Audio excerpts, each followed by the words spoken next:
윤석열 국민의힘 후보의 문재인 정부 적폐 수사 발언의 후폭풍 거셉니다. 문재인 대통령은 윤 후보의 발언에 대한 강한 분노를 표하면서 사과를 요구했는데요. 뉴스 1번지 1번지 현장, 오늘은 나경원 전 국회의원을 만나보도록 하겠습니다. 어서 오세요. 네, 안녕하세요. 대선이 워낙 한 달도 남지 않았기 때문에 나 의원께서 보시는 현재 판세, 를 여쭤보면서 오늘 시작하도록 하겠습니다. 이번 대선 롤러코스터를 탔다고 하는데 사실은 이제 좀 정리가 되는 것 같습니다. 금년 초부터 신년부터 조금 윤석열 후보가 조금 앞서다가 사실은 설을 지나면서 어느 정도 이 격차의 차이는 있지만 어느 정도 안정권에 들어갔다. 그러나 이제 사실 선거라는 게 끝까지 우리가 조심해야 되고 더 절실하게 국민들의 이해를 구하고 국민들의 어떻게 보면 지지를 구해야 된다고 생각을 합니다. 근데 전체적으로는 어느 정도 윤석열 후보의 우세로 지금 선거가 굳어지고 있다. 이렇게 보고 있습니다. 변수는 아직까지도 남아 있겠죠? 아무래도 이제 단일화 변수가 좀 남아 있겠죠. 근데 단일화 변수 크게 큰 변수 중에 하나인데요. 안철수 후보가 사실은 명분 있는 정치를 한다면 저는 좋은 선택을 할 것이다. 그래서 그 단일화는 조금 시기라든지 이런 부분에 있어서는 논란이 좀 있을 수 있지만 잘 지켜보시면 결국 안철수 후보가 좋은 선택을 해야만 하고 할 것이다. 이렇게 믿습니다. 나 의원께서 단일화 말씀하셔서 단일화 꼭 필요한 겁니까? 아니면 하면 좋다 이 정도라고 생각하십니까? 윤석열 후보 입장에서. 저는 꼭 필요하다고 생각합니다. 물론 이제 윤 후보가 조금 더 앞서 있기는 하지만 실질적으로 이 단일화라는 것이 필요한 것이 이번 선거의 승리뿐만 아니라 선거 승리 이후에 국정을 어떻게 안정적으로 이끌어가느냐의 문제에 있어서도 의미 있는 일이라고 생각을 하고요. 결국은 좀 더 너르게 연대하고 연합하는 그런 정권이 필요하다고 생각을 하고요. 그런 의미에서 저는 단일화 필요하다고 생각합니다. 근데 대선 이후에도 3개월 뒤면 지방선거 있고 또 지방선거 공천권을 당대표가 상당 부분을 갖고 있기 때문에 그 당 공천권을 가지고 있는 이준석 대표가 단일화에 대해서 워낙 공개적으로 반감을 드러내고 있지 않습니까? 그런 부분이 사실 단일화를 성사시키는데 또 하나의 걸림돌이 되지 않을까라는 생각도 드는데요. 단일화의 조건이나 방법은 여러 가지겠죠. 그래서 사실 이제 이준석 대표가 작전상 그런 말을 할 수도 있겠지만 사실 이제 그런 과정에서 서로의 마음을 다치게 하는 일은 없으면 좋겠다 이런 생각을 합니다. 그래서 저희가 이제 안철수 후보가 꼭 이런 선택을 할 거라고 생각하는 것은 본인 스스로 이번에 출마하면서 정권 교체의 의지를 분명히 말씀을 하셨거든요. 그래서 큰 길에서 같이 할 것이다 이렇게 생각합니다. 어제 오늘 가장 뜨거웠던 대선 레이스의 이슈 좀 여쭤보도록 하겠습니다. 윤석열 후보의 일간지 인터뷰를 통해서 거론된 문재인 정부 적폐 수사 이 관련 발언이 청와대를 들쑤셔놓고 그리고 문재인 대통령 입장이 나온 다음에 오늘 윤석열 후보의 조금 전 또 본인의 입장을 들으셨을 겁니다. 일련의 사항들 나 의원께서 어떻게 보고 계신지 궁금합니다. 정확히 보면 서초동 문법과 여의도 문법이 다른 것, 서초동 어법과 여의도 어법이 다른 것에서 시작되었다고 두 봅니다. 어법을 나 의원은 다 알고 계시잖아요. 예, 그렇죠. 그러니까 이제 윤 후보는 사실 검찰총장 같이 이야기한 겁니다. 법과 원칙에 따라 수사하겠다.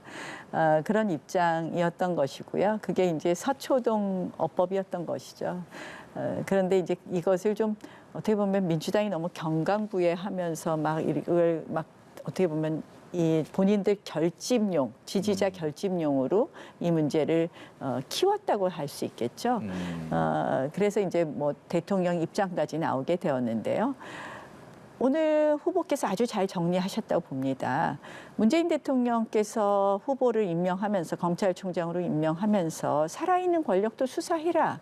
그 말씀은 살아있는 권력이든 죽은 권력이든 법과 원칙에 따라 수사하라는 얘기거든요. 그 말씀을 하신 겁니다. 그래서 문재인 대통령하고 똑같은 마음이다라고 하셨고 이 적폐 수사가 가지고 있는 부정적인 의미, 그러니까 혹시 이것이 정치 보복을 의미하는 것 같은 것은 아니라라는 말을 오늘 정확하게 윤 후보가 했습니다. 그래서 더 이상 이것으로 왈가왈부할 것은 아니다. 그래서 당연히 잘못된 거 있으면 수사해야 되죠. 예. 그러나 그것이 어떤 뭐 일종의 전 정권의 도덕성이나 전 정권을 전체적으로 부정하기 위해서 검찰 수사권이 남용되지는 않아야 된다는 것은 또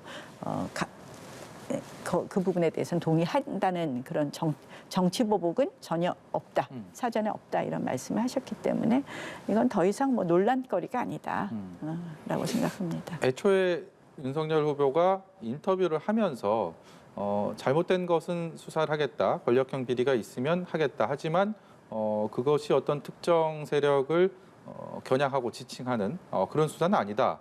라고 좀 명쾌하게 밝혔다면 이렇게까지 또 전개가 되지는 않았을 텐데요. 그런 부분은 어떻게 생각하십니까? 그건 뭐 그렇게까지 얘기할 필요가 있을까요? 권력형 비리 뭐 잘못된 거 있으면 당연히 수사해야 예. 되는 거잖아요. 그거는 뭐 여야를 떠나서 또 뭐 전 정권이든 현 정권이든 해야 되고 본인이 그런 말씀하셨대요.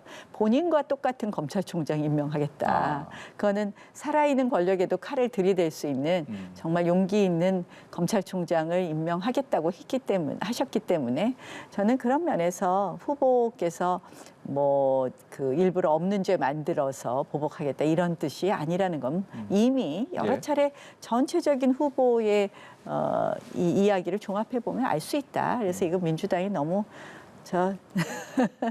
해석을 이상하게 하지 말아라라는 말씀 드리고 싶습니다. 이거는 남은 대선 레이스에서 더 이상 이렇게 확대되거나 재생산될 가능성은 없다고 보십니까? 민주당은 계속 이 문제 삼고 싶어 하겠죠. 그러나 저는 뭐 오늘 후보께서 워낙 명쾌하게 정리하셨기 때문에 더 이상 이걸 논란할 필요 없다고 생각합니다. 예, 다른 얘기 좀 해보겠습니다. 이재명 후보 배우자 김혜경 씨 어제 사과를 했습니다. 본인에 대한 과잉 의전 논란에 대해서 사과 잘 했는지 아니면 이건 적정했는지 뭐 여기에 대한 견해들이 워낙 엇갈리고 있어서요. 어떻게 보셨는지 궁금합니다. 저는 좀 이제 안타까운 게 좀 더 마음을 담았으면 마음을 담았으면 어땠을까 하는 생각을 했습니다. 그 사과문을 자세히 보면 그러니까 본인이 직접 썼다기보다는 누군가 대신 써줬을 것 같은 느낌이 탁 나는 사과문이에요. 네. 여기저기 꼬투리 안 잡히는 그런 사과문인데 오히려 도지사 부인으로서 내가 어떤 점은 힘들었고 그러다 보니 어떻게 했다든지 좀 더 구체적으로 말씀을 하시거나 조금 자신의 이야기가 좀 들어갔으면 훨씬 국민들에게 설득력이 있지 않았을까 하는 생각을 합니다. 그래서 조금 아쉬웠다는 말씀을 드리고요. 그러나 어찌됐든 저 사안은 사실은 참 이해하기 어렵고 납득하기 어렵고요. 그래서 참 이게 사과로 해결하기도 어려운 사안이었는데 사과 자체도 진심을 담지 못한 부분에 있어서 과연 국민들의 마음을 얻을까 하는 생각입니다. 예, 이 사과문을 읽은 후에 질의응답이 있지 않았습니까? 기자들과 그 두 번째 질문에서 있었던 이 답변을 가지고 이 뭐 수사나 감사가 진행되는 상황이기 때문에 얘기하는 게 적절치 않다라는 이 답변을 가지고도 얘기가 많이 나돌고 있습니다. 이 부분은 어떻게 생각하십니까? 글쎄요, 뭐 그러다 보니까 더 진정성 문제도 이야기가 되겠죠. 그래서 사실 참 그 배우자 리스크가 이렇게 불거지는 부분은 참 안타깝다고 생각을 하고요. 이 부분은 지금 수사나 감사까지 이어지는 그러니까 단순히 과잉 의전의 문제가 아니라 국고 손실, 횡령 문제까지 제기되니까 참 안타깝다. 왜 대통령 되겠다고 그렇게 마음 가지신 분들이 저렇게밖에 공과 사를 구별하지 못했을까? 참 그런 부분이 굉장히 안타깝다고 생각하고요. 그런 면에서는 그 일종의 그 영부인을 우리가 투표하는 것은 아니지만 그 도덕성 문제, 자질의 문제에 대해서 우리가 이미 국민들께서 마음을 정하셨겠다 이렇게 생각합니다. 별로 유쾌하지 않는 상황이고 요즘 말로 또 우픈 상황이기도 하지만 이 김혜경 씨의 사과를 윤석열 후보 배우자 김건희 씨의 앞선 사과와 많이 비교하고 회자합니다. 이 부분은 뭐가 좀 다르다고 생각하시죠? 뭐 비교하는 게 적절하지는 않다고 생각하고요. 사안도 좀 다르다고 생각합니다. 이제 뭐 이런 식의 비교가 있는 대통령 선거를 치러야 된다는 것은 좀 안타깝다고 생각을 하고요. 어찌됐든 김건희 배우자의 사과는 뭐 그 당시 연애 편지냐 뭐 이런 이야기를 했지만 본인 이야기를 좀 말씀하셔서 예. 조금은 더 그래도 마음에 와닿는 부분도 있지 않았을까 이런 생각을 해봤습니다. 오늘 김종인 전 비대위원장 출판 기념회가 있는데 거기서 김종인 전 위원장이 이런 얘기를 했습니다. 누가 당선되더라도 암울하다. 다 똑같은 최후를 맞을 것이다. 김종인 전 위원장은 뭐 잘 알려진 것처럼 얼마 전까지 윤석열 후보와 손을 잡았다가 지금은 이재명 후보가 또 러브콜을 보내고 있는 상황이고요. 김종인 위원장이 또 이 상황에서 둘 다 암울하다라는 얘기를 했다. 어떤 시사점이 있을까요? 김종인 위원장님 뭐 이재명 후보로 간다 안 간다 막 이런 얘기가 있는데요. 글로 가신다면 진짜 노욕이라고 생각합니다. 사실 그동안 정권 교체해야 된다고 얼마나 저희 당에 오셔서 비대위원장을 하시면서 저희 당을 지휘하셨습니까?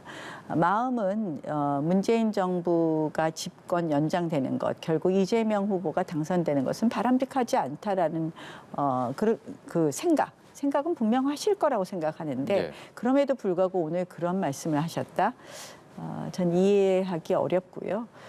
오히려 정권 교체를 본인이 하시겠다고 분명히 말씀을 하셨다면 우리 후보를 돕고 또 우리 후보에게 좋은 조언을 하셔서 정권 교체 이후에 대한민국이 바로 가는 것에 원로로서의 역할을 하시는 게 맞지 않을까. 그래서 저는 그 선택해 주실 거라고 한번 믿어봅니다. 그래서 만약에 정말 이재명 후보로 가신다. 그러면 정말 국민들께서 그 고운 눈으로 볼 수 있을까. 이거는 어떤 명분을 달아도 노욕으로 비춰질 것이다. 이렇게 생각합니다. 윤석열 후보 쪽으로 한 걸음 더 가까워질 수 있는 기회도 남은 20여일 동안 있을 거라고 생각하십니까? 뭐 사실은 윤석열 후보가 계속 김종인 위원장하고 소통하는 것으로 뭐 저는 언론을 통해서 봤습니다. 이 부분을 뭐 윤석열 후보하고 따로 제가 이 부분에 대해서 논의한 적이 없었는데요. 예. 뭐 그 김종인 위원장께서 다시 돌아오셔서 우리 후보하고 우리 후보를 좀 옆에서 많이 도와주시는 것이 가장 또 명분이 있는 일이고 또 그렇게 하시는 것이 원로로서의 품격에 맞는 일일 것이다 이렇게 생각합니다. 최근 두 후보의 이 선거 레이스를 보면요, 뭐 이재명 후보 같은 경우는 중도층 외연 확정을 하려는 모습, 그런 안간힘을 쓰는 모습들이 눈에 띄고 윤석열 후보는 이준석 대표도 그렇지만 서진 정책하면서 호남에서 좀 이번에는 좀 의미 있는 숫자를 좀 만들어 보자 이런 의지가 굉장히 강해 보입니다. 그런 면들 결국 20여일 뒤에 어떻게 유권자들에게 어필할 수 있다고 생각하십니까? 뭐 선거가 혼전이다 보니까 전부 다 이제 가운데로 간다고 하시는데요. 사실 이번 선거에서 가장 중요한 것은 그동안 분노했던 민심을 어떻게 담아내서 새로운 미래의 대한민국을 그리느냐라고 생각을 하고요. 그런 면에서 저는 이제까지 우리 후보가 비교적 선거운동을 잘 해왔다. 어떻게 보면 이 정권으로 가장 분노한 세대는 20대고요. 가장 분노한 지역은 서울 수도권인 것 같아요. 그러니까 세대로 20대는 사실은 결국 이 정부의 잘못된 각종 경제 정책 뭐 등으로 인해서 사실 일자리가 없음으로 인한 20대의 어떤 절망감이 굉장히 컸고요. 청년 실업률이 뭐 사실상 20%가 넘지 않았습니까? 그리고 또 부동산 정책으로 인해서 서울 수도권 주민들이 제일 피해를 받고 그래서 그런 부분을 타겟으로 해서 아주 적절한 메시지를 내셨고요. 그래서 그런 것을 기반으로 해서 어떻게 보면 서진 정책도 잘 통할 것이다라고 생각을 합니다. 예. 이렇게 이제 부동산 정책은 서울 수도권 제일 피해를 입었지만 전반적으로 전 국민이 또 이 부동산 정책의 폐해를 잘 알게 되셨기 때문에 그런 것을 기반으로 시작했기 때문에 저는 서진 정책이 그냥 말로만 호남을 그냥 위해주는 척이 아니라 분명히 근거가 있는 부분을 기반으로 시작했다. 그래서 의미 있을 것이다라고 봅니다. 예. 지금까지는 대선 얘기했고요. 마지막 질문은 나경원 의원 본인 얘기 좀 하나 해보겠습니다. 3월 9일까지는 물론 대선 승리를 위해서 열심히 뛰실 거다라고 말씀하실 것 같아서 3월 9일 이후에 정치인 나경원의 계획을 여쭤보도록 하겠습니다. 뭐 일단 대선 승리 때문에 정신이 없어서 아직 생각을 못했는데 뭐 국민을 위해서 다시 봉사할 수 있는 기회가 있으면 하는 그런 생각은 하고 있습니다. 네. 그 기회는 대선 3개월 뒤에도 가능하겠습니까? 글쎄요, 뭐 그거는 두고 봐야 되겠죠. 알겠습니다. 어쨌든 정권은 좀 바꿔서 좀 대한민국이 앞으로 나갈 수 있는 미래를 만들어 갔으면 좋겠습니다. 알겠습니다. 오늘 말씀 여기까지 듣도록 하겠습니다. 네. 지금까지 나경원 전 의원이었습니다. 고맙습니다. 네, 고맙습니다.